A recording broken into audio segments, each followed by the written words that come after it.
हम लोग भारतीय संविधान समझ रहे थे, जिसमें से हम लोगों ने अनुच्छेद 15 तक समझ लिया था। अब अनुच्छेद 16 प्रारंभ होता है। अनुच्छेद 15 में हम लोगों ने समझा था कि किस प्रकार से हमें 5 प्रकारों से भेदभाव करने से रोका गया था, चाहे वो सार्वजनिक स्थान हो या फिर कोई भी ऐसी संस्था जो सरकार द्वारा पोषित है, प्रत्यक्ष या अप्रत्यक्ष रूप से, उनमें आपको जन्म, मूल, वंश, जाति, लिंग और धर्म के आधार पर भेदभाव नहीं किया जाएगा, ऐसा उसमें प्रावधान किया गया था 15 में। और साथ ही साथ में उसी में जुड़ा गया था हमारी शैक्षिक संस्थानों में आरक्षण से जुड़ा हुआ भी अनुच्छेद 15 है। उसके बाद शुरू होता है लोक नियोजन के विषय में जो अवसर की समानता है, वो वाला अनुच्छेद। ये अनुच्छेद 16 में दिया गया। अनुच्छेद 15 में क्या है, शैक्षिक, आप सीधी सीधी इस तरह से जो देख सकते हैं कि जो शैक्षणिक संस्थाएं हैं उनमें जो आरक्षण दिया जाता है वो किसके तौर से दिया जाता है, तो वो दिया जाता है अनुच्छेद 15 में लिखे हैं जो क्लॉज उनके तहत। और जो अनुच्छेद 16 है ये क्या है, तो सरकारी नौकरियों में आरक्षण के प्रावधानों से जुड़ा हुआ है। इसमें क्या दिया गया है, ये लोक नियोजन में अवसर की समानता से बात करता है। ये किससे जुड़ा है, तो ये लोक नियोजन में अवसर की समानता का बात करता है। क्या, तो देखिए अनुच्छेद 16 कहता है कि अनुच्छेद 16 कहता है कि राज्य के अधीन किसी भी कार्यालय में रोजगार या नियुक्ति से संबंधित मामलों में सभी नागरिकों के लिए अवसर की समानता होगी। इसका मतलब यह है कि राज्य के अधीन किसी भी कार्यालय, मतलब जो भी सरकारी कार्यालय होगा या फिर जो भी सरकारी डिपार्टमेंट होगा उनमें क्या होगा, नियुक्ति, रोजगार या नियुक्ति, रोजगार यानी जो रोजगार मिलेगा या फिर जो नियुक्तियां होंगी उनमें सभी नागरिक, जो भी नागरिक होंगे देश के, सभी को समान अवसर होगा। कोई भी राज्य हो, सभी नागरिकों के लिए वो समान अवसर प्रदान करेगा। किसमें लिखा है, तो ये लिखा है अनुच्छेद 16(1) में। उसका 16(2) में क्या लिखा है, 16(2) में लिखा है कि राज्य के अधीन किसी भी रोजगार या कार्यालय के लिए केवल धर्म, मूल, वंश, जाति, धर्म, लिंग, जन्म स्थान या निवास, 7 चीजों का इसमें वर्णन किया गया। जबकि अनुच्छेद 15 में क्या है, अनुच्छेद 15 में केवल 5 चीजें हैं और अनुच्छेद 16 में 7 चीजें दे दी गई हैं। मूल, वंश, जाति, मूल वंश भी है और वंश, मूल वंश एक अलग है और वंश अलग है। केवल मूल वंश, वंश, जाति, धर्म, लिंग, जन्म स्थान या निवास स्थान, उसमें निवास स्थान नहीं दिया गया था और उसमें मूल वंश दिया गया था, वंश नहीं दिया गया था। तो ये 2 चीजें बढ़ जाती हैं। इसके आधार पर भेदभाव नहीं कर सकते। मतलब ये हुआ कि केवल इनके आधार पर भेदभाव नहीं कर सकते। और यदि कोई सरकारी नौकरी है उसमें किसी स्पेसिफिक एजुकेशन की जरूरत है तो आप वो मापदंड लगा सकते हैं, लेकिन किसी का ये नहीं कर सकते कि आप इस जाति से हैं तो आपको ये सरकारी नौकरी करने नहीं दिया जाएगा। या फिर कोई कहीं कहीं पर किसी में हाइट का प्रोविजन होता है कि इतना मतलब मिनिमम हाइट चाहिए तभी आप इस जॉब को कर सकते। जैसे जो है पुलिस हुआ, आर्मी हुए, उनमें क्या है, उनमें स्पेसिफिक हाइट चाहिए तो वो प्रोविजन कर सकते हैं, क्योंकि इसमें केवल लिखा है इनके आधारों पर किसी के साथ भेदभाव नहीं करेगा कोई राज्य। और अब जो अनुच्छेद 16(3) है ये क्या करता है, ये संसद को ये शक्ति देता है वो किसी राज्य या केंद्र शासित प्रदेश को ये अधिकार दे दे, विधि बना करके ये अधिकार दे दे कि वह अपने निवासियों के लिए कुछ पद आरक्षित कर ले। ऐसा किसमें बोला गया है, ऐसा बोला गया है अनुच्छेद 16(3) को यह अधिकार, मतलब अनुच्छेद 16(3) के तहत संसद को अधिकार दिया गया है कि संसद क्या करे, संसद जो है वो किसी भी, वैसे राज्य के पास ये अधिकार नहीं है कि वो अपने निवासियों के लिए केवल सरकारी नौकरियों में आरक्षण दे। ये संसद के पास अधिकार है कि वो किसी राज्य को स्पेशल कर दे, मतलब कोई यदि राज्य है या फिर कोई केंद्र शासित प्रदेश है उसके लिए कोई प्रोविजन बना दे कि वो कुछ नौकरियां जो है वो अपने वहां के लोगों को स्पेशल केवल दे। तो ये कौन कर सकता है, ये संसद बना करके। जैसे मान लीजिए उत्तर प्रदेश में है तो उत्तर प्रदेश सरकार नहीं विधि बना सकती कि किसी नौकरी में, मान लीजिए यूपी पुलिस है उसमें सरकार ये विधि नहीं बना सकती कि उत्तर प्रदेश पुलिस में केवल उत्तर प्रदेश के ही नागरिक भर्ती होंगे, उत्तर प्रदेश राज्य के ही नागरिक भर्ती होंगे। यदि संसद चाहे तो वो विधि बना सकती है कि उत्तर प्रदेश में उत्तर प्रदेश सरकार उत्तर प्रदेश के नागरिकों के लिए कुछ पद आरक्षित कर दे। क्योंकि अब जब देखते होंगे आरक्षण को यदि छोड़ दिया जाए तो जो जर्नल वाला सेक्शन होता है वो सभी के लिए खुला होता है। बिहार से भी लोग उत्तर प्रदेश पुलिस में करते हैं, मध्य प्रदेश से भी, हरियाणा से भी, पंजाब से भी, मध्य मतलब जितने भी, राजस्थान से भी उत्तर प्रदेश पुलिस में लोग आवेदन करते हैं। तो ये क्यों हो पाता है? क्योंकि आरक्षण मतलब ये जो है ये बंधा नहीं है। संसद के पास ये अधिकार है, राज्य के पास ये अधिकार नहीं है कि वो निवास के आधार पर कोई भी कदम उठा सके, जबकि ये संसद के पास अधिकार है। उसके बाद 16(4) में क्या लिखा है? राज्य को किसी भी पिछड़े वर्गों के पदों और कार्यालयों में नियुक्ति करने से नहीं रोका गया है जिसका प्रतिनिधित्व पर्याप्त नहीं है। जिसका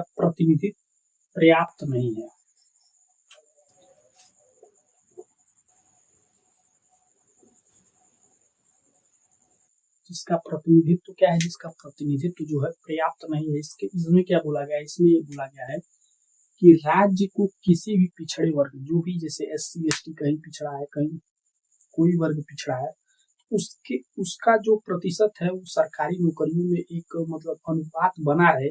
इसके लिए यदि राज्य कोई आरक्षण देता है तो उससे मतलब संविधान ने रोका नहीं। वो आरक्षण दे करके उनका जो अनुपात है उसको बढ़ा सकता है, घटा सकता है, जैसा समझे जिसके अनुपात को बढ़ाए घटाए। तो इसके लिए वो किसमें लिखा है? तो ये लिखा है अनुच्छेद 16(4) में। 16(4)(a) के तहत SC और ST के लिए पदोन्नति में आरक्षण का प्रावधान किया गया था 77वें संविधान संशोधन 1995 में। ऐसा क्यों किया गया? देखिए, ये ऐसा इसलिए किया गया कि जो क्या होता था, जो भी लोग भर्ती होते थे उनमें जो मतलब ऐसा स्थिति आ गई थी कि जो बड़े पद थे उनमें जो SC ST है इनका प्रतिनिधित्व बहुत कम था। तो इनके प्रतिनिधित्व को वहां पर बढ़ाने के लिए नौकरी मतलब पा गए, उसके बाद फिर उनको आरक्षण दिया जाता था पदोन्नति में, यानी उनके जब पद बढ़े उनके पदों को मतलब जल्दी से प्रमोट किया जाता था। तो ये किसमें किया जाता था? तो SC और ST के लिए जो 16(4)(a) में इसको जोड़ा गया था। फिर इसी में थोड़ा और सुधार किया गया, ये सुप्रीम कोर्ट ने, और ये मतलब ये कब बोला गया था? 77वां संविधान संशोधन 1992 कब किया गया था?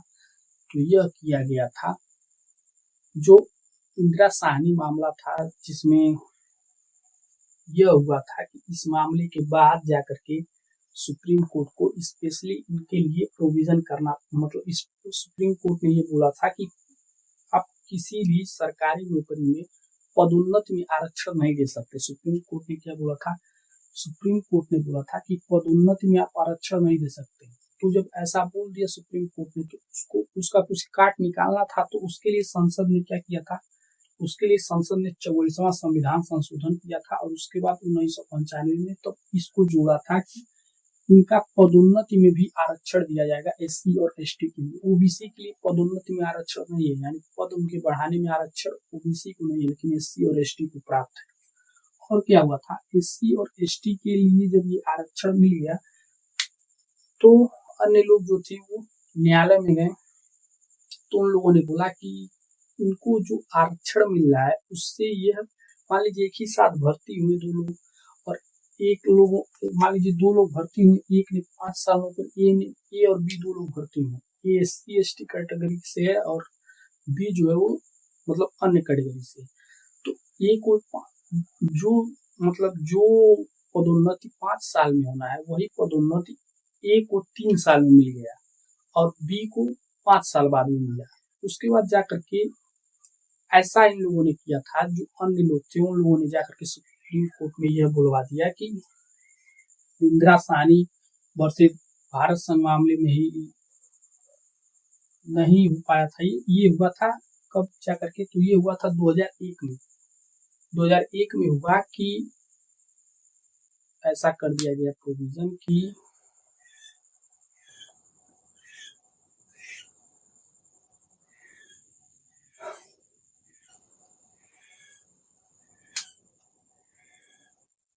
SC और ST के लिए क्या किया गया था? SC और ST जो लोग थे इनकी परिणामी वरिष्ठता के साथ पदोन्नति में आरक्षण किया गया। ये 85वें संविधान संशोधन 2001 द्वारा किया गया था। ऐसा क्यों किया गया? क्योंकि जब पदोन्नति हुई, पद उनका बढ़ा, तो वो वरिष्ठ माने जाएंगे। मान लीजिए यदि कोई 2 साल पहले किसी पद पर आया है और कोई तुरंत आया है, इसके में और इसके में अंतर होगा।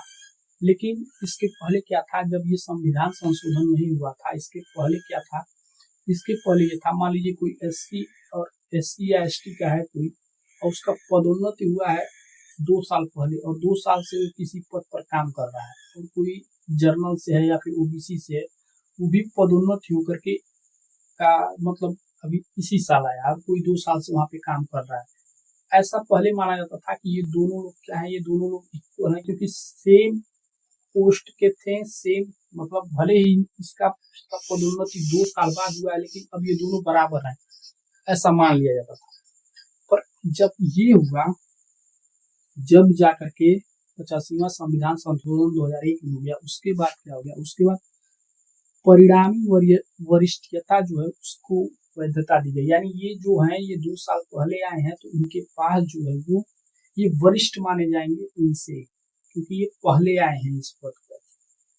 वरिष्ठता का यहाँ पर ये हो गया कि जो ये पहले आए हैं, जो पहले आया है वो वरिष्ठ रहेगा जिस पद पर। तो इसी के लिए प्रोविजन किया गया था। ये दोनों एक ही में है, 4A में ये दोनों। उसके बाद आता है 4B। 4B ये कहता है, 16 का 4B कहता है कि पुरानी भर्तियों को अगले साल की भर्तियों में जोड़ने की अनुमति, जिसमें 50% की सीमा लागू नहीं होगी। इसमें ये था कि देखिए, स्टार्ट में सुप्रीम कोर्ट का ये मानना था कि कोई भी भर्ती हो यदि, तो उसमें 50% से अधिक का आरक्षण ना हो। तो शुरू में जब तक ये मंडल कमीशन का रिपोर्ट नहीं आया था, और ये मंडल कमीशन लागू नहीं हुआ था 1990-91 तक, तब तक क्या था, 92 में फैसला आया है, उसके बाद तो पूरी तरह से लागू हो गया है। 2001 में जाकर के इसको क्या किया गया है, पूरी तरह से लागू कर दिया गया है। 27% का आरक्षण तो एजुकेशन में दिया गया है, साथ नौकरियों में भी दे दिया गया। इसका जो लागू करने का तरीका था वो किस प्रकार था, तो उसको जो लागू करने का तरीका था, स्टार्ट में देखिए क्या हुआ था। स्टार्ट में सुप्रीम कोर्ट का ये मानना था कि 50% से अधिक का आरक्षण नहीं दिया जाएगा किसी को भी। लेकिन जो 50% का आरक्षण है, वो शुरुआत में पहले इन स्टार्टिंग किन लोगों को मिलता था, एससी और एसटी वालों को केवल मिलता था। एससी वालों को 15% और एसटी वालों को 7.5%। ये टोटल मिलाकर के जो हुआ था 22.5% का ही आरक्षण हुआ था। तो जो मंडल कमीशन था उसने कितना बताया था, उसने ये बोला कि जो पूरी ओबीसी है, ओबीसी में लगभग उन्होंने मतलब मंडल कमीशन जो था उसने लगभग 3700 प्लस के आसपास जातियों का पहचान किया था। 3700 के आसपास जातियां जो थी वो ओबीसी में थी, और जो ओबीसी में जातियां थी उनका जो पूरा प्रतिनिधित्व था वो कितना था, वो लगभग पूरे जनसंख्या का 52% था। पूरी जनसंख्या का 52% था, और ओबीसी में इतने लोग थे। तो इसने ये सुझाव दिया कि 27% का आरक्षण रखा जाए, जिससे कि 50% वाला जो लाइन है सुप्रीम कोर्ट का, और 50% का मतलब किसने बोला था सुप्रीम कोर्ट ने, तो 1963 के बालाजी बनाम मैसूर राज्य वाले मामले में बोला था सुप्रीम कोर्ट ने कि 50% से अधिक का आरक्षण नहीं दिया जा सकता।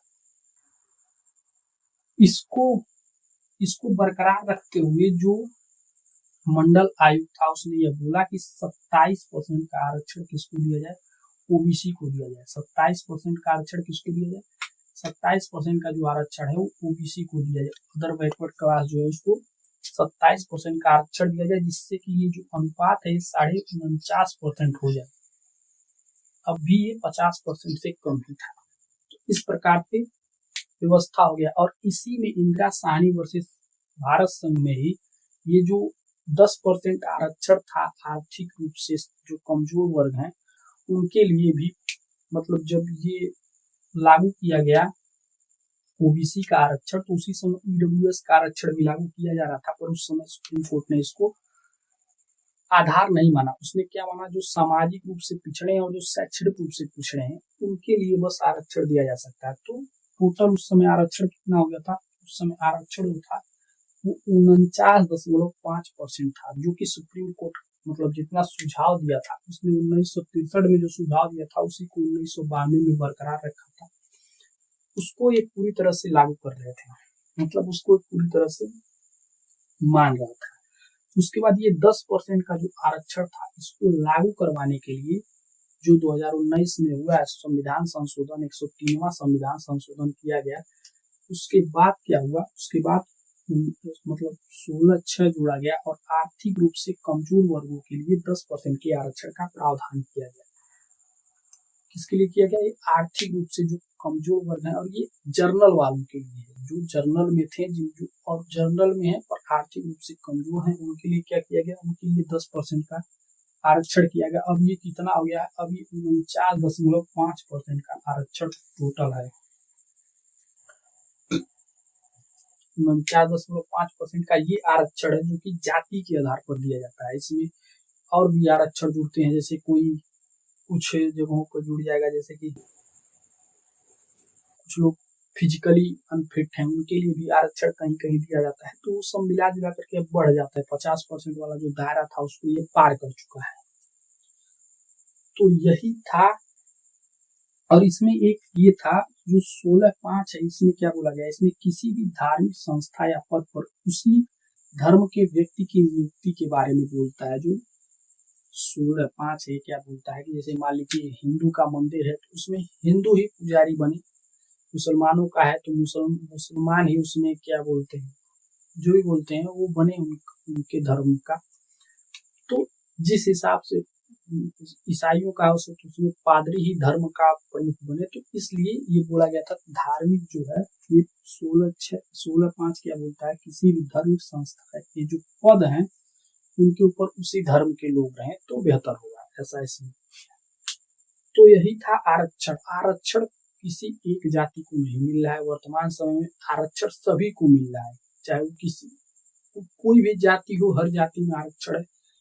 जर्नल वाले बचे थे 2019 के बाद से उनको भी मिल रहा है, वो आर्थिक रूप से पिछड़े के आधार पर ईडब्ल्यूएस के माध्यम से उनको दिया जा रहा है, पर आरक्षण जो है वो सभी में डिस्ट्रीब्यूट है। और ये अब गेम रह नहीं गया, आरक्षण रहे या ना रहे, कंपटीशन अब एक अलग ही लेवल पे है। आरक्षण पूरी तरह से समाप्त भी कर दिया जाए तो भी अब लगभग सभी का विकास जो है वो एक लेवल पे आ गया है। और यदि आरक्षण को पूरी तरह से रखा भी जाए तो भी इससे कोई नुकसान नहीं है। इसमें कुछ सुधार कर सकते हैं। जो आर्थिक रूप से कमजोर वाला है इसको आप चाहें तो मतलब बहुत मजबूती से लागू कर दें। जो ईडब्ल्यूएस है इसको सभी वर्गों में डिवाइड कर दें और सभी पे लागू कर दें। ईडब्ल्यूएस का जो प्रावधान है इसके पहले जो ओबीसी वाला था उसमें भी है, जो कि क्रीमीलियर और नॉन क्रीमीलियर करके है, लेकिन वो उतना मतलब प्रभावी नहीं है। जो एक बार आरक्षण का लाभ ले रहा है उसको दोबारा भी ले रहा है। मतलब कोई ऐसा नहीं है जो कि एक बार लिया हो, एक जनरेशन उसका लाभ ले लिया हो, दूसरा जनरेशन ना ले रहा हो, तो उसको रोका जाए किसी तरह से प्रावधान बना करके, एक ही जनरेशन जो आरक्षण है उसका लाभ ले पाए। आने वाली जनरेशन जो है, क्योंकि अब एक ने लाभ ले लिया है तो वो उस लेवल पे चौंक गया है तो उसको वहां से रोक दिया जाए, और जो नहीं पाया है लाभ उसको लाभ देने के लिए प्रोविजन किया जाए। मतलब जिन लोगों को लाभ कभी नहीं मिला है आरक्षण का उनके लिए वो व्यवस्था किया जाए, और ये डिटेल रखा जाए कि मतलब जो भी व्यक्ति आरक्षित हैं अगर प्रोविजन किया जाए, जिन लोगों ने आरक्षण का लाभ लिया हुआ है उनके जो बच्चे हो वो उस आरक्षण का लाभ लेना, उनके लिए भी प्रोविजन बना दिया जाएगा। हाँ, वो भर्तियों पे डिपेंड करता है, आप ग्रुप बी लेवल का, ग्रुप ए लेवल का, सी लेवल का डिपेंड, मतलब सरकार के ऊपर है कितना वो जिनको योग्य समझे उस हिसाब से जिनकी सैलरी हो उस हिसाब से वो ग्राफ बना ले और आरक्षण को इस हिसाब से डिस्ट्रीब्यूट करे।